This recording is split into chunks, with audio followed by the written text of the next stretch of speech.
but I think I don't.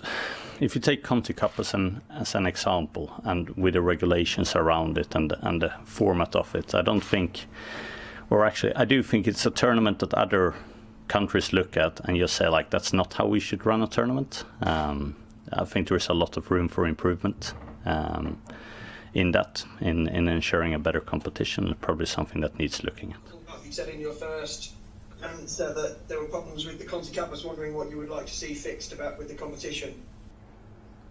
Okay, I can give you a couple of examples. It's not going to be all of them.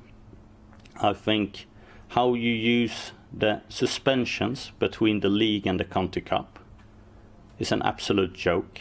How you can get a red card in the league for 2 yellow cards and you be suspended for a Conti Cup game and you can come back and play in the next league game. I don't see how you mix two competitions, especially when not all teams in the league is a part of that competition at the group stage. That makes it even more weird.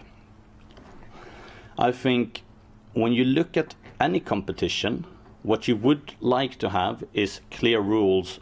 If that happens, this is the consequence of it. But what Conti Cup is surrounded with is, if this happens, let's see what's the consequence is going to be, which makes it very unpredictable for any team or player taking part of it. And I can give you an example of when Aston Villa is fielding an ineligible player, for example. Where I come from in Sweden, you have when you play with an ineligible player, then there is a clear outcome. What happens if you do that? And I don't think that is difficult when you have a competition that shouldn't have to be a committee or a tribunal having a meeting to do that on a case-by-case basis. Then we have the pitches to that, and that's maybe more of a women's football problem than a Conti Cup problem, but still it affects here now in the Conti Cup, where you be saying that if you don't have a pitch that you can play on, because we know we're playing these games very tight in comparison here with the FA Cup and the league. See, like, what is the plan? If you can't play on your pitch, what is the plan? Do you have a reserve pitch that you can play on instead?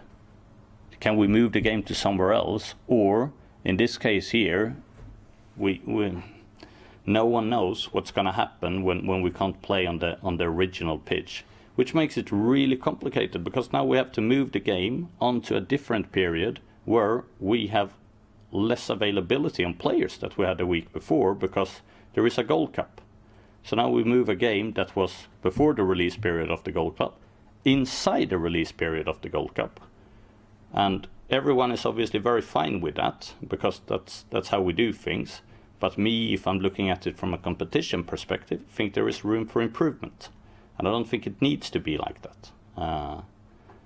Because in Sweden, which has more severe weather than there is here in the UK, and it snows a lot, and it's a lot of